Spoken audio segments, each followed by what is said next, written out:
In 1984, whilst working at the Soviet Academy of Sciences, Alexey Pajitnov would work on small computer games in his spare time to bond with his co-workers. One such idea sought to combine two things he enjoyed: the mathematical game of Petrominos and the sport of tennis. In his game, the pieces would be served up by a computer opponent, and it be the player's job to align the pieces quickly to a grid. However, his idea would be limited by programming for the Electronica 60, a low-powered computer that could only display text, meaning complex graphics and sophisticated gameplay wouldn't work. Rather than be deterred, Alexey continued on, employing some creative problem solving and feedback from his peers. Petrominos were swapped out for the less complex Tetraminos, and rather than a game being completed once a board was full, instead completed lines disappeared, saving on precious computer memory. In just 3 weeks, Alexey had created his Tetramino tennis game, Tetris for short. The rest, as they say, is history. In the nearly 40 years since the inception of Tetris, the game has become a worldwide phenomenon. It hooks new players by being easy to play but tough to master, with plenty of depth to dig into. Importantly, it's available to play on just about everything: mobile phones, computers, keychains, and TV sticks. It even has physical board games and mechanical versions too. Although new versions of Tetris will have some modern flourishes and quality of life improvements, it still hews very closely to that original Electronica 60 release. It's a concept that many consider perfect, because any additions or subtractions from Alexey's original creation are either superfluous or catastrophic. By its own definition, you can't improve on perfection. But that didn't stop people from trying. Spurred either by new hardware opportunities or creative avenues, Tetris has been reshaped and reworked into plenty of new games since its inception, mostly without the direct involvement of Tetris' original creator. But even he would use his original game as the seed for something new. Some of these iterations of Tetris are incredible. Others, not so much, but I do believe that they're all worthy of discussion. Just like how we were introduced to Alexey via a combination of his hobbies, these tweaks to Tetris give us a glimpse of the people that made them. Join me as we head into the world of Tetris' many sequels, and the quest to improve on perfection. Perhaps the best place to start regarding Tetris' sequels is with the man who created the original phenomenon. It took a while for Alexey Pajitnov to be properly compensated for the creation of the original Tetris, until his game found a home at Henk Rogers' Bulletproof Software. The publisher would clear up the licensing disputes that allowed Tetris to appear on the Nintendo GameBoy, one of the most popular versions of the title, and arguably the one that made it a global hit. Bulletproof Software would give Pajitnov the opportunity to follow up his hit game with whatever idea he had next. The man who revolutionized video games with what was and what would be the ultimate block puzzle action game could now work outside the limitations of the old Electronica 60. What other ideas could he pull from the top of his head? Hatris is a game about matching hats. If Tetris is Tetramino tennis, then I suppose Hatris is hat tennis. Like the original Tetris, hats slowly descend from above the grid in pairs, and it's the player's job to create stacks of hats by lining them up on the tops of heads at the bottom of the playfield. For every stack of 5 hats made, those hats are cleared and shipped off for distribution. Each round ends when a particular profit is hit. There's a lot of different hats to enjoy in Hatris. Top hats, cowboy hats, bowler hats, baseball caps, even a magician's conical hat, all of which remain distinct, even during the heat of gameplay. Considering that Tetris' mass appeal came from its use of abstract shapes, Hatris attempts a similar worldliness, but from the angle that every nation has its own hat. Using the power of the hardware available, Alexey gave this world of matching hats a little more character than the original Tetris. While other developers have since tried to marry Tetris' iconography either to its Russian origins or the wider world, Hatris is set in a turn-of-the-century factory of sorts, where two little Alexey Pajitnovs in overalls pull levers in concert with the inputs a player makes on the controller. If it sounds like I'm struggling to come up with constructive praise for Hatris, it's because I am. Hatris is not as satisfying a puzzle game as the original Tetris. The limitation of the 2 hat pairs and 5 distinct columns limits strategy, and the generation of these pieces leaves a player at the mercy of randomization in order to make a perfect stack. Sure, there's the question of whether it's better to distribute hats at an even spread or focus entirely on a single column, but that's the only question a player has to ask themselves. Hatris unfortunately does not have the staying power of the original Tetris, even if it is a little more visually stimulating and has more of a plot than that game, and a lot more hats. However, either Alexey or another developer at Spectrum Holobyte decided that Hatris was a good starting point for what would be the third in the trilogy of Tris games. Facetris.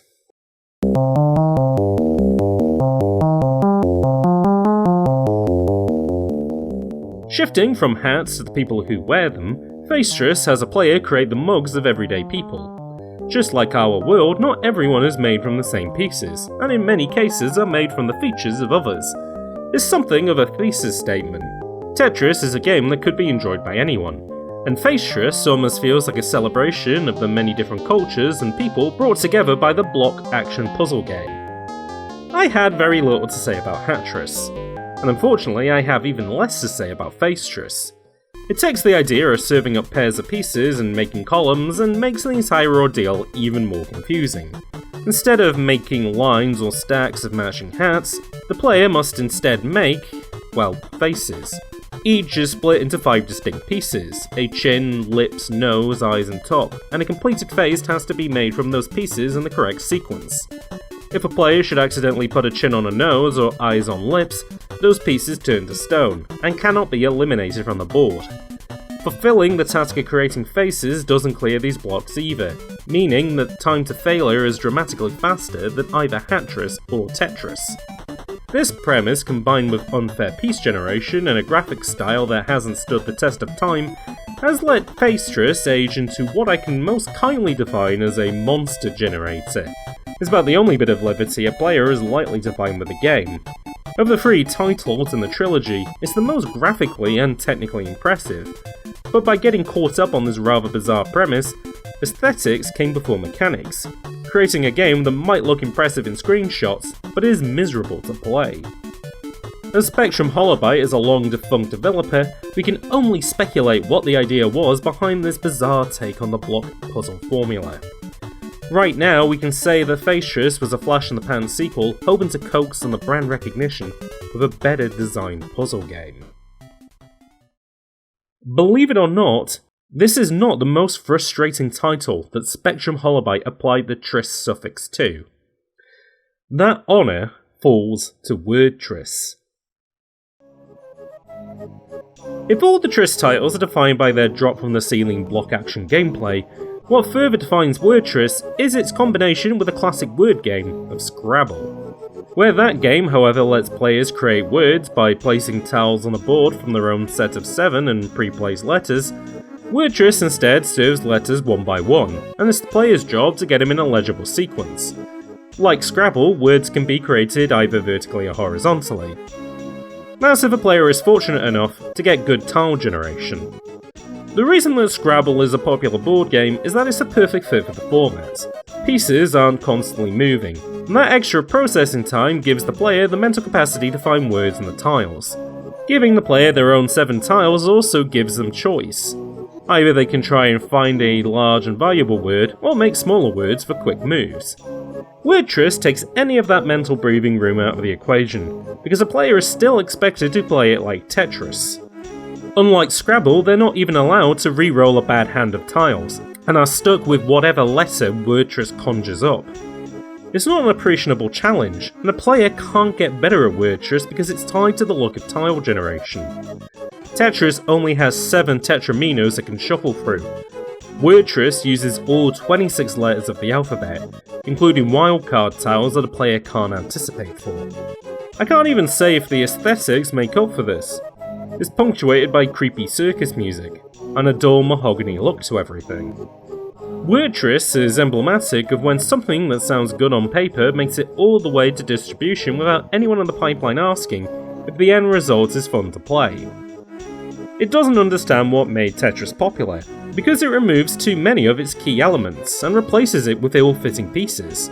Perhaps I'm not the target audience, because I find the challenge of spelling greater than the challenge of playing Tetris, and certainly wouldn't wish anyone to try and juggle both.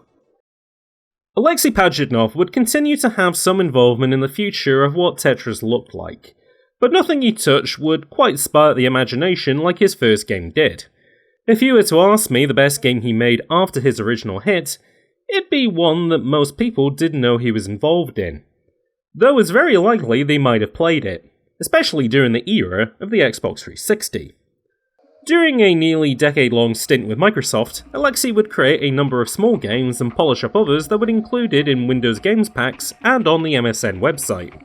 One of these games was lucky enough to get a HD remake to signal the beginning of the Xbox Live Arcade, the online storefront that let small games be viable on home consoles. Perhaps it's telling that Alexey would be in some part linked to that revolution, seeing as his first game would give Nintendo's first dedicated handheld the identity it needed to thrive. Hexic is a very different game to Tetris. For one thing, tennis is now out of the equation, as this title is based on the gem-swapping puzzle games of the early 2000s. Instead of starting with an empty grid, the playing field is already filled up with colourful gems that need to be removed. To do so, the player must create clusters of 3 matching colours, creating a triangle shape that causes them to disappear. They do so by moving a reticule and rotating a cluster of 3 shapes clockwise and counterclockwise so these gems can meet each other.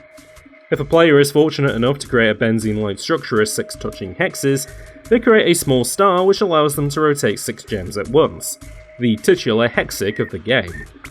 Unlike Tetris, there is no pressing time limit here, so a player can focus entirely on building a high score. The best way to do so is creating cascades. A new player may initially focus on creating as many singular clusters as they can, but the biggest points happen when removing one cluster causes another cluster to disappear, and another, and so forth. Some of these can be anticipated early by getting gems into place before a charge is set.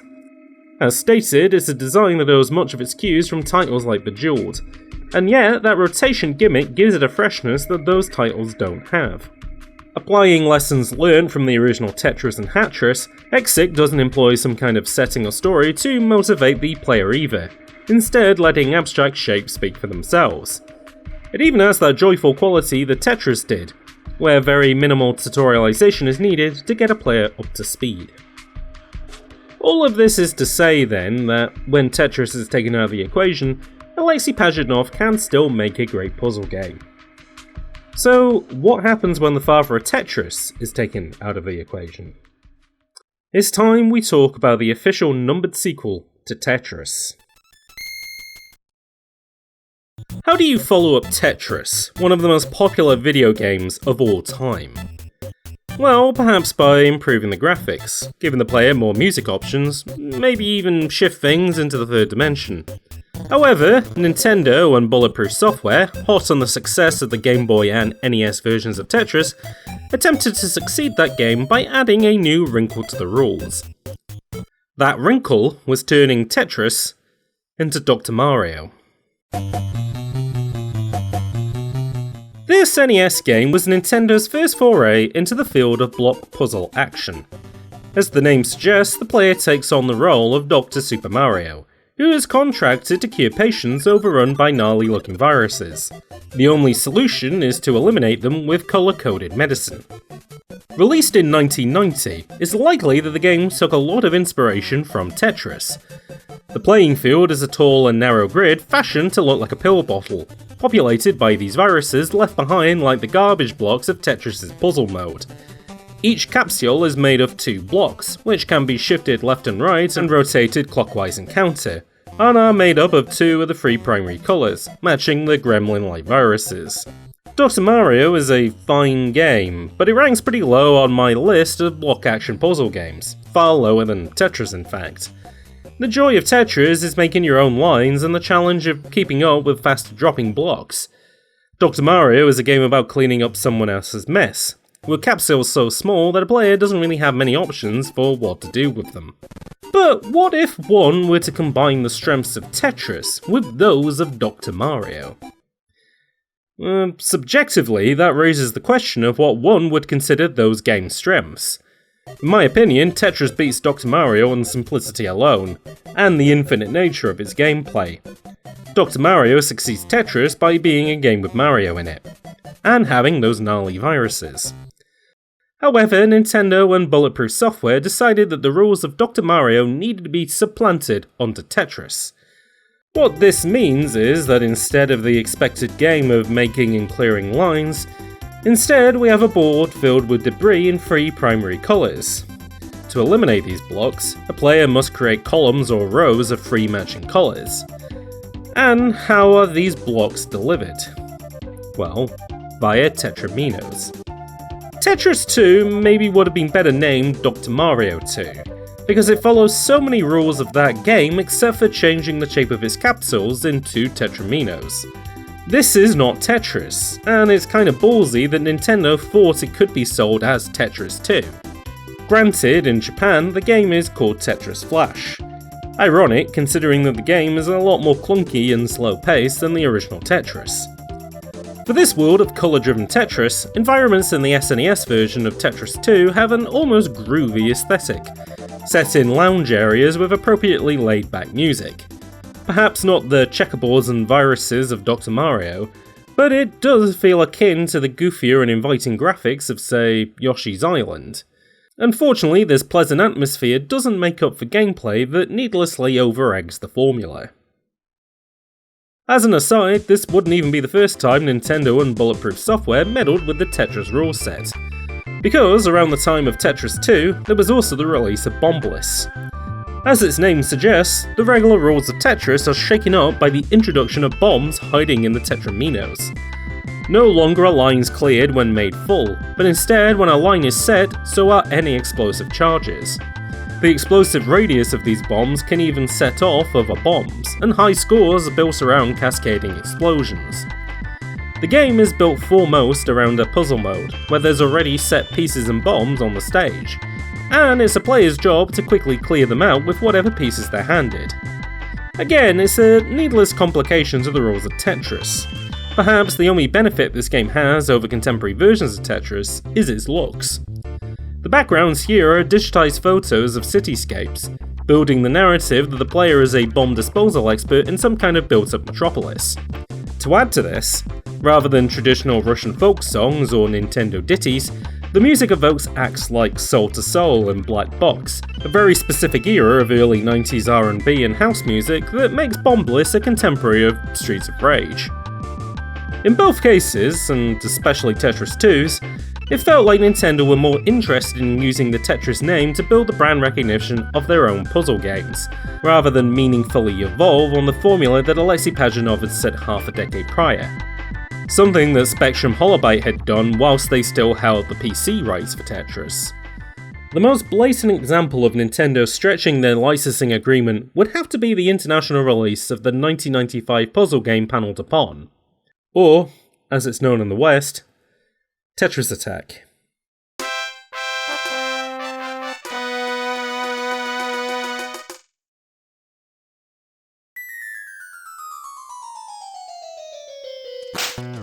Building on the success of Yoshi's Island, Tetris Attack reworks the look of the original Panel de Pon into an adventure set in the kingdom of Super Mario's dinosaur friends. An early example of the gem-swapping puzzle genre that would take the world by storm years later, the playing fields of Tetris Attack are populated by 6 distinct coloured blocks, and the only way to remove them is by creating either vertical or horizontal lines of 3 or more. A player does so by shifting a reticule and swapping 2 blocks left or right at a time. All the while, the grid slowly moves up towards the ceiling, introducing new coloured blocks and putting pressure on the player. This formula has remained much the same in every subsequent Panel de Pon game, which has taken the international name of Puzzle League. Supposedly, the release of Tetris Attack made Bulletproof software head Hank Rogers regret ever licensing the Tetris name to Nintendo. And I can understand why. Tetris Attack isn't a bad game, but all of Nintendo's variation on the formula diluted the brand of a game that's best known for being simple to pick up and play. However, rather than write off the game as Tetris in name only, it might be better to figure out the genesis of calling it Tetris Attack. Although Panel de Pon was developed by Intelligent Systems, Bulletproof Software and Alexey Pajitnov aren't strangers to the Yoshi franchise, considering that both would be responsible for the earlier game Yoshi's Cookie. That game reworks some of Alexey's ideas from Hatris, especially the factory-style setting that has Mario and Yoshi pulling on levers in sync with a player's inputs. That game instead is about shifting columns or rows of cookies so that they create pairs and blocks, removing them from the board. Tetris Attack doesn't give the player that much control, but that consideration for the vertical and horizontal is still in place. Perhaps we should question then, if Alexey Pajitnov had access to the SNES for his first puzzle game, how would that have affected his decisions? For one thing, it's full colour, meaning that pieces could be designated by different tones rather than shapes.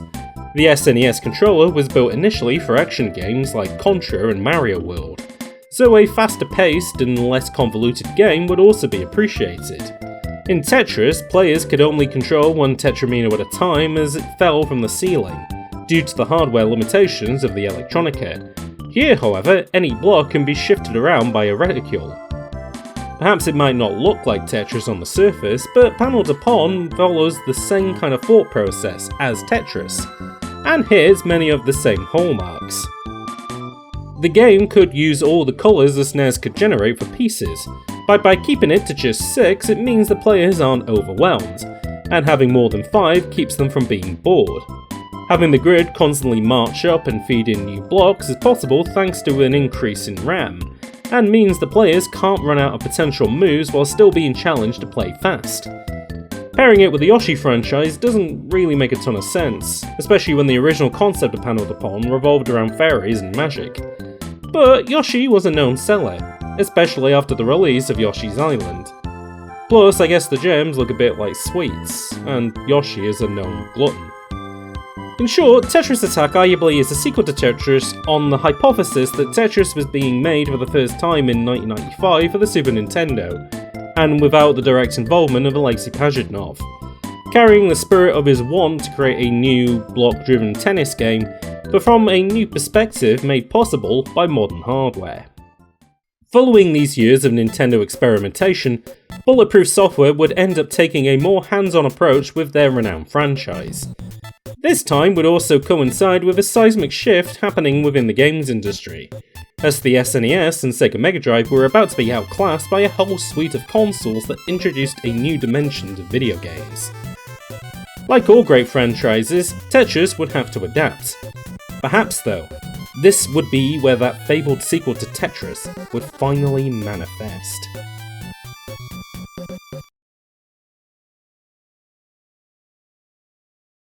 Alexey Pajitnov didn't wait until the advent of 3D accelerator cards to create the first 3D Tetris game.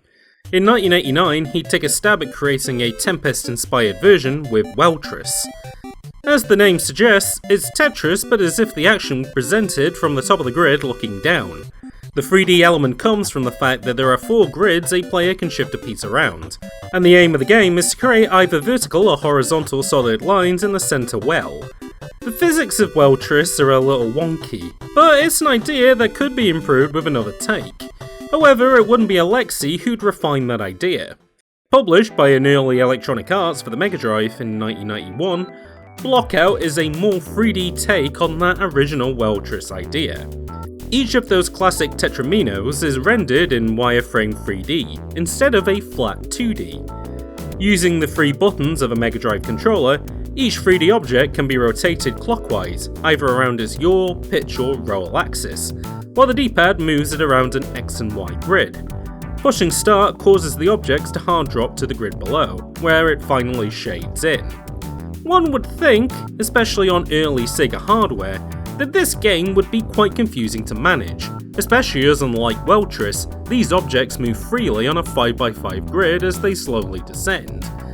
But thanks to the guidelines along the well walls and the readability of that wireframe, a player can quickly figure out how blockout works. Each layer of the well is rendered by a solid block colour. For example, when placed, the classic T-shape might be represented as two red squares with an orange square in the middle, representing its protrusion. The aim of the game, rather than just creating lines, is to fill the entire area using these shapes. Each time a player does, that layer is removed, and then the layer above is pushed in. By taking a linear approach to making a 3D Tetris, and using the additional hardware grunt of the Mega Drive, Blockout succeeds in a way that Wordtris doesn't. As one would consider adding an additional axis to the game, it turns the tetraminos into 3D objects, and the playing field into a volume. Seeing the action from a side-on perspective wouldn't sell this 3D effect either. So, by adopting Wordtris' top-down perspective and using shaded blocks to convey protrusion, a player can immediately formulate how the playing field looks. It also translates the controls into 3D, giving players 3 axes of rotation instead of just 1. It does require a slightly slower pace than the original Tetris, at least for initial rounds, so a player can make extra moves. But I do think it's the closest to capture the spirit of Alexey's original title. I'd even say that it would make a fantastic VR game, because that sense of depth is palpable. Much like how Grand Theft Auto 3 succeeded its first 2 games by shifting to a 3D presentation, Blockout might be the game I'd consider the closest to being Tetris' true successor for that reason. It doesn't require a complete re-education from what players learnt in the original Tetris, as the compulsion to create solid volumes with carefully placed blocks is carried over. It's just that, with another dimension thrown into the mix, players are given far more options on how to achieve that. Where it falters compared to the original GameBoy Tetris is that it's a concept that isn't quite as readily sellable. It'd be incredibly difficult to render wireframe 3D on low-powered hardware, and it's a game that needs that splash of colour to designate different levels. Surprisingly, it's also a lot more Spartan than the Game Boy version, with no catchy tunes to go along with a 3D block puzzle action. I'm mostly surprised that this version of Tetris has yet to see a reimagining today, especially with 3D accelerators being the norm in nearly all consumer hardware. But I digress.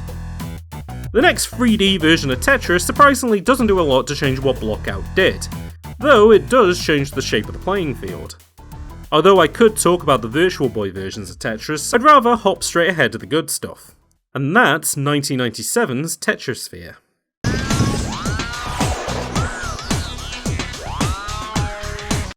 Developed by H2O Entertainment and released exclusively for the Nintendo 64, Tetrisphere, as the name suggests, is a Tetris game where the grid has been turned into a big sphere.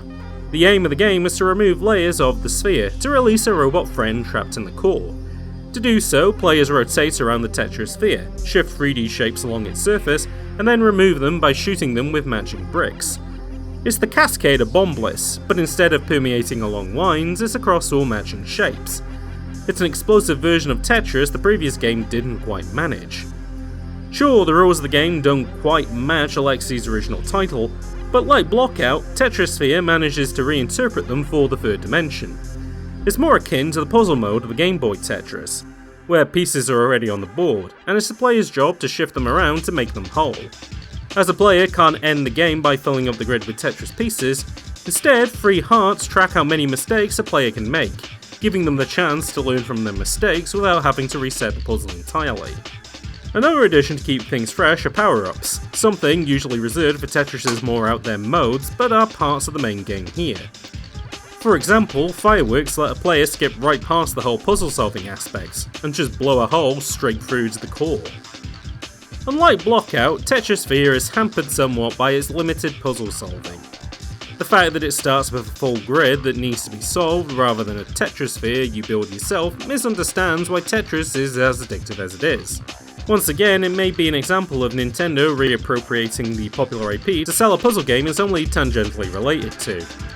That said, it's a meaningful evolution on what came before, even if it's an evolution on the puzzle mode of Game Boy Tetris.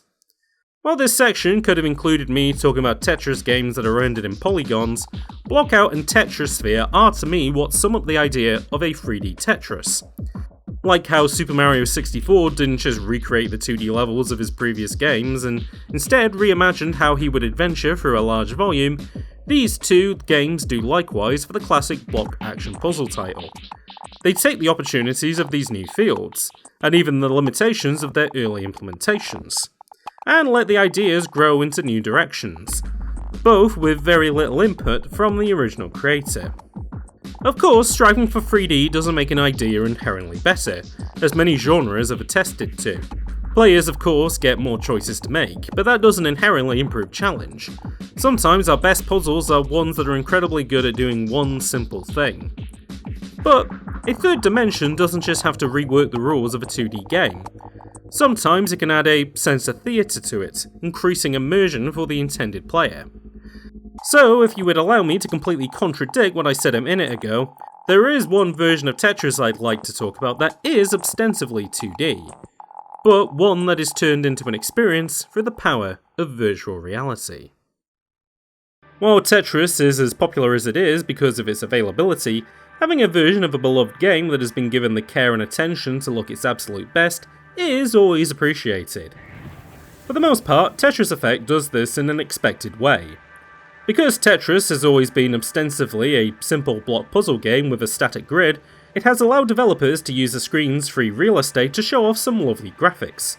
Although a player is always going to be focused foremost on the game at hand, surrounding background pictures and music can do a lot to put them in a particular headspace. Subliminal programming, as it were. For the most part, developers have gone with Soviet-era Russian iconography to remind players that, yes, this game was a product of that time and place. Arguably, Tetris is one of the best games made under widely adopted communism, which is why it's the best game ever made.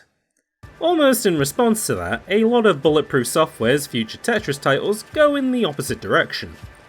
Because Tetris became an international phenomenon, that reflected in the graphics too. You might be playing a game of Tetris amongst the pyramids of Giza, a Mayan temple, or near a waterfall. Tetris Effect is the most modern take on that international Tetris idea, but married with the graphics and music associated with the game's lead producer, Tetsuya Mizuguchi. During his time at Sega and beyond, the developer would be motivated by how games and music could intermingle. Whether it was the kitsch music video choreography of Space Channel 5, going on a journey through trance with Rez, or even his own block puzzle game built around sequences, Lumines. That approach has been applied to Tetris Effect. Named after the real-life phenomenon, the game is a manifesto on how we see Tetris in the real world, and how it can intermingle with our sense of sight, sound, and touch.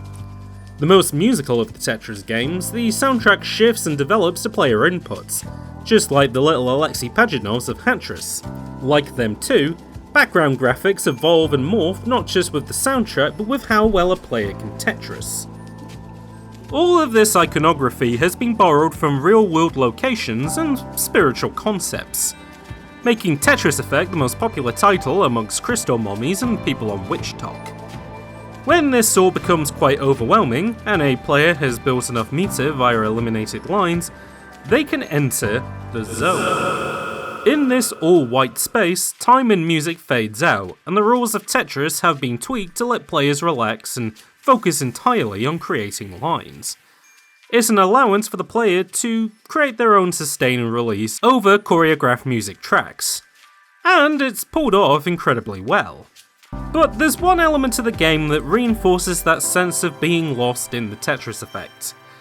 It's one, unfortunately, that can only come when the game is experienced in its intended format. Fortunately, YouTube's Snakerer was kind enough to capture footage of himself trapped in the Tetris dimension for this video, so please go and subscribe so we can help him escape. In virtual reality, you are completely enveloped by Tetris, like a physical monolith at a distance, and the more you interact with it, the more it transforms the world around you. It's Tetris in 3D, by virtue of putting a player inside of Tetris, a dimension where time is dictated by the beats of play, and space is shaped by clearing lines. It's really something to behold, and might be the most literal way someone could experience Tetris. It's also pretty solid in 2D as well. And this version of Tetris opens another avenue of how a perfect game could be improved upon. Because Tetris Effect is all about the entire world coming together through the power of Tetris, that we can all be connected through 7 little shapes trapped in a grid. How can we share that gift with each other? Importantly, how can we find ways to measure how good we are at playing Tetris against each other?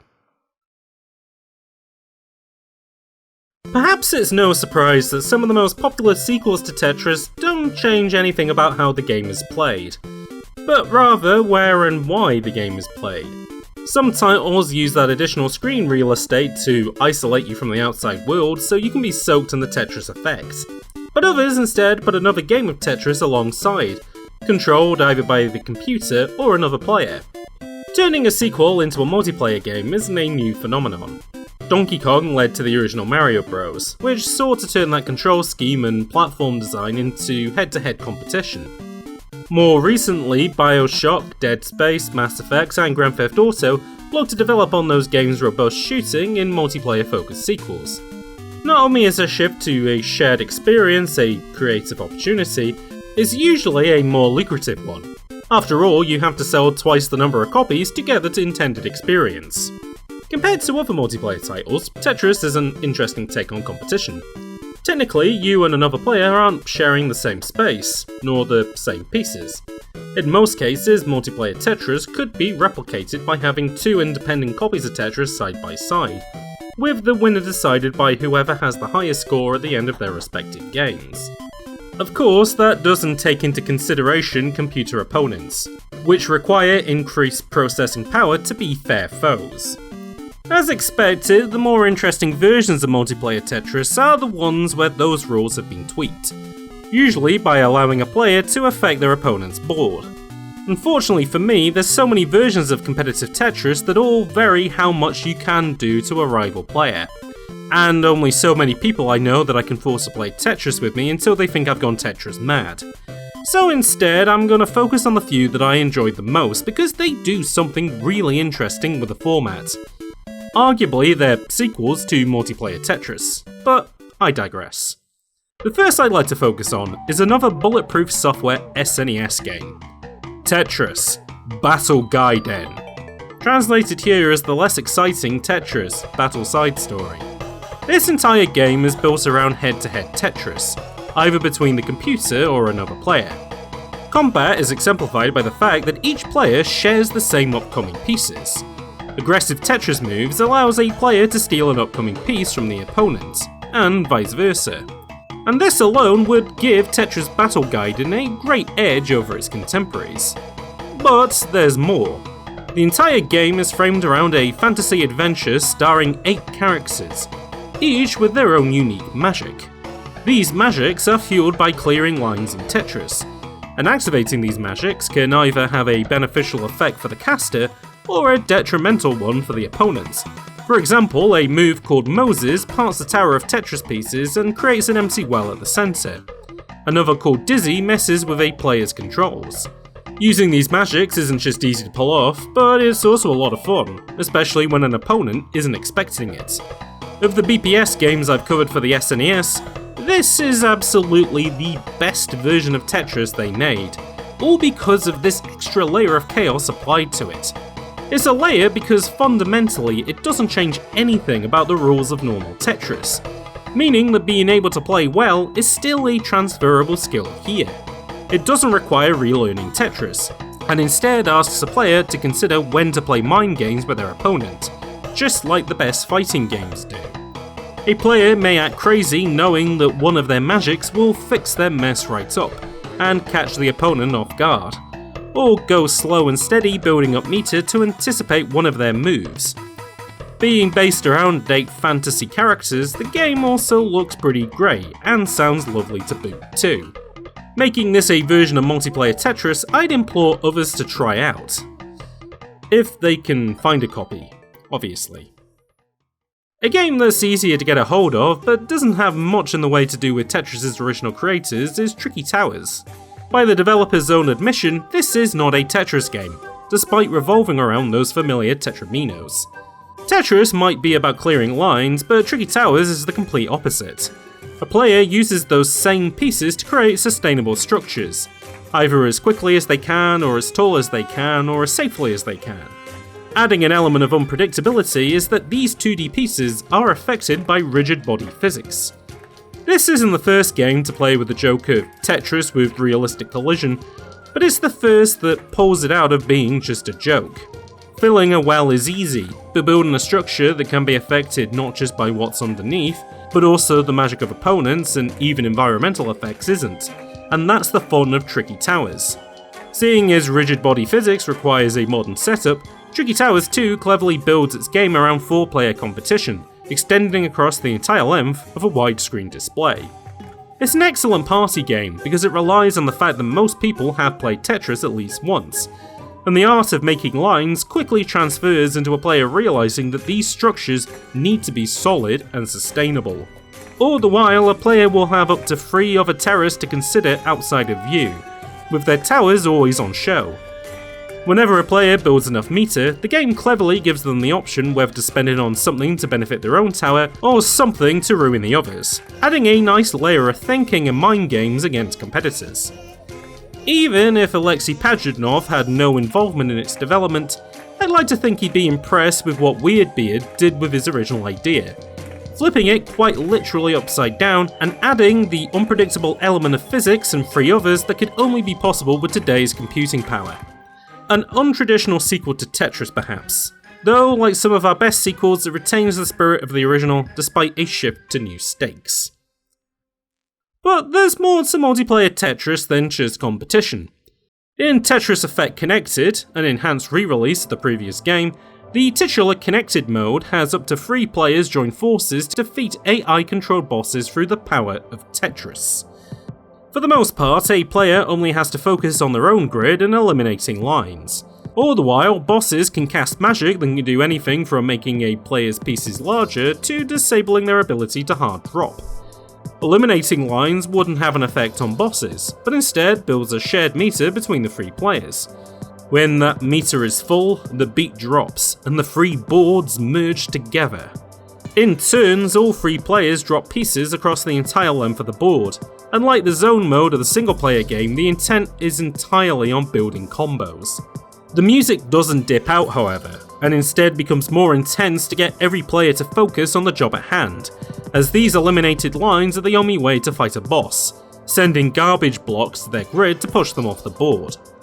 It's a great mode, and one that puts a spin on regular competitive multiplayer Tetris because it takes Tetris Effect's zone mode and shares its importance amongst others. A player isn't even incentivized by a need to help their comrades, and instead can focus on their own grid because it builds meter that everyone benefits from. In hindsight, it might be the weirdest expression of Tetris Effect's main theme of how we're all connected through the power of Tetris, by allowing us to pool our Tetris points to destroy holograms of horoscopes. It is certainly one of the more unique takes on a multiplayer mode I've seen, especially when it comes to Tetris. But what's at the opposite end of that? A multiplayer mode for people who want to share Tetris with the world, but show their supremacy. Perhaps one that is hyper-modern, blended with the most popular multiplayer genre of the past few years. Being good at Tetris is one thing, but how about good enough to beat 98 other contestants? Tetris 99 is the greatest of the latest versions of Tetris, and just like Tetris for the Game Boy, it was a very early reason to invest in a Nintendo product, in this case the Switch Online service. It's a Tetris game that requires an internet connection in order to function, because it is 99 games of cumulative Tetris happening at once, live and across the entire planet. To reuse my multiplayer Tetris anecdote from earlier, Tetris 99 is a far more logistical take on having 99 individual copies of Tetris running in tandem in the same space. Because of that increase in player count, Tetris 99 is a true test of skill, where years of block action muscle memory is finally put to the test. But, just like the other multiplayer modes mentioned, getting ahead requires more than just that skill. In a brilliant move, the base rules of Tetris aren't adjusted for competition. There are no magic spells to hex over opponents, nor reliefs for the player. But instead, with a flick of the control stick, players can decide who will feel the ire of their Tetris plays. Garbage blocks have been a staple of older multiplayer modes, a nasty gift from great Tetris players to their opponents to push them nearer the death line. And in Tetris 99, those garbage blocks can be sent across the entire world. The only choice a player has to consider is who will receive their ire. It could be those close to a KO, their enemies, or badge wearers. Importantly, a player doesn't have to remove their thumbs from the important Tetris buttons to decide that, and instead use the control input best known for lining up headshots. It's a brilliant idea, and one that fits right into the mindset of the Battle Royale genre it has pulled the idea from. Does a player decide to be merciful and spread garbage blocks across weaker players? Or do they focus all their attention on a potential rival, to remove them quickly from the board? The 99 concept has seen success with Super Mario 35 and Pac-Man 99 in recent years. In my opinion, however, Tetris 99 is the best version of the format, because it's something that didn't have to be fundamentally reworked to fit within this massively multiplayer format. Competitive Tetris built around sending garbage blocks to opponents has been the case since the Game Boy release, so scaling up the number of opponents didn't have to rework the format. If there were less players, games would be too short.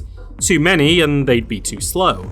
99 hits that sweet spot for high-octane sessions where a player can invest themselves fully within the Tetris effect, either during portable travel or more sustained game time.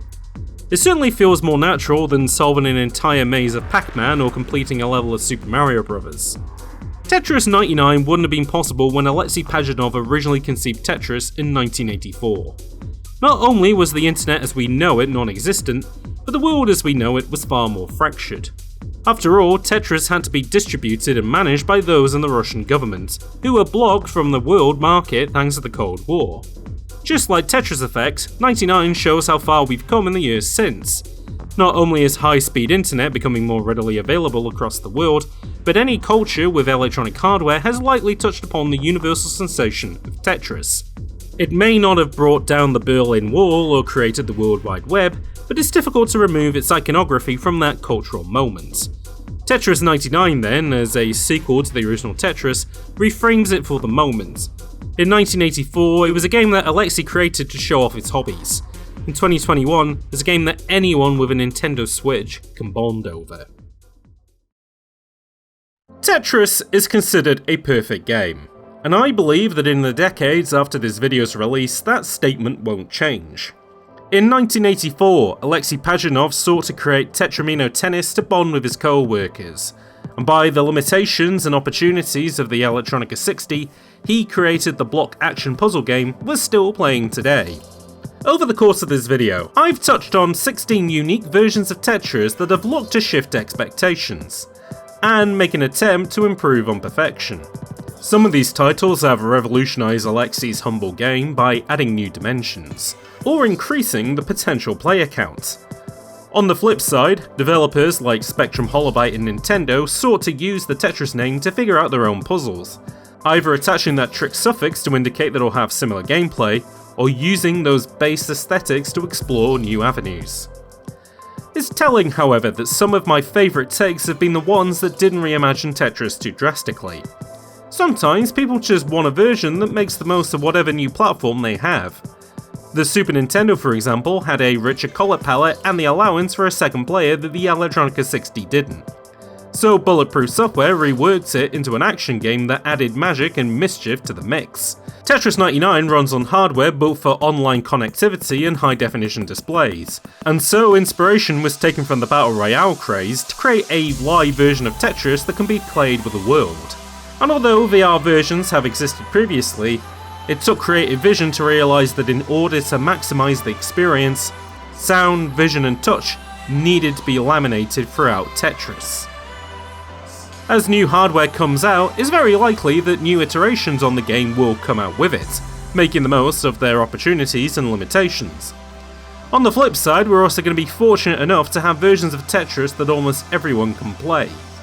Although I enjoyed the Game Boy release as a child, I actually put more time into a flash recreation of Tetris on Neve.com, the portfolio of a web programmer that had this game as a bonus. There's also Tetra.io, which ports Tetris 99 to the PC without Nintendo's involvement. freeing the need to own a Switch and the online service to play it. There's countless other unofficial versions out there, which again shows just how universal a concept Tetris has become. It's a game that hopefully will be available for everyone, and forever. Until then, let me know in the comments which of these versions of Tetris caught your attention and why, or which versions of Tetris not covered do you consider worthy sequels to the original. If you enjoyed this video on sequels, you may also like my evaluation of this year's Resident Evil Village. I talk in detail about how that game improves on Resident Evil Biohazard, and whether it is a worthy successor to that game. I've been James, and I'll see you all in the next upload.